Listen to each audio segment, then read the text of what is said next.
Let's get to shares of GE. They are up sharply, up almost 10%, in fact, this after the company topped earnings expectations.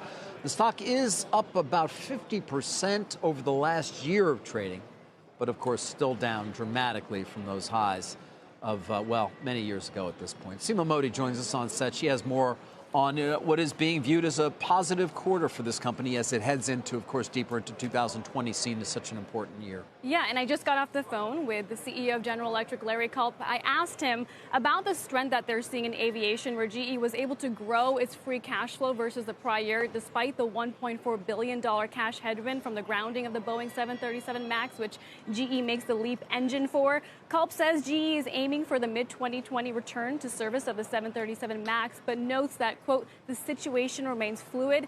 Meantime, GE is cutting shipments of the LEAP engine to Boeing by half this year compared to the 2019 run rate. And with that, bringing down production levels, not to zero, because GE wants to be ready for the return to service and subsequent ramp up.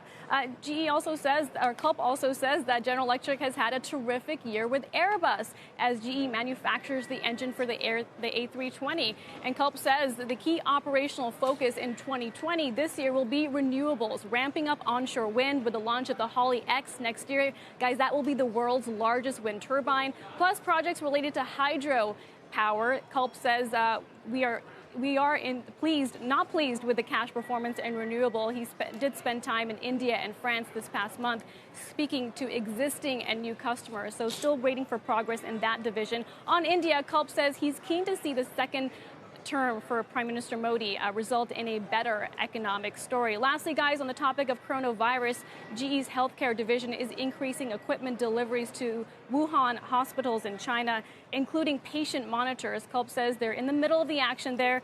Still too early to discern the specific impact on sales and its business. And, you know, he's repeatedly said over the past couple of quarters that 2019 is a reset year for General Electric. I asked him what word he would use to describe 2020, David, and he said this is a multi-year transformation story. You take a look at the stock, it's trading at around $13 a share. It dipped below $8 last summer, and of course, a 20-year chart will show you it's trading at around $60, 20 years to go. So certainly some progress to be made in the coming quarters. I remember those days. About 45 times earnings was its high back right around the turn of the century. Seema, you know, getting their arms around power was such an important thing that they seem to have accomplished last year into this year. It's interesting now they seem focused on turning around renewables, not nearly as big a portion, of course, of the company as is power.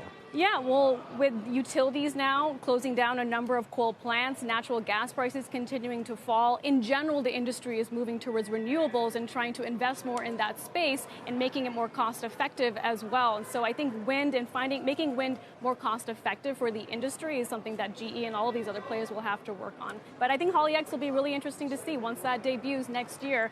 The world's largest wind turbine is what GE is calling it.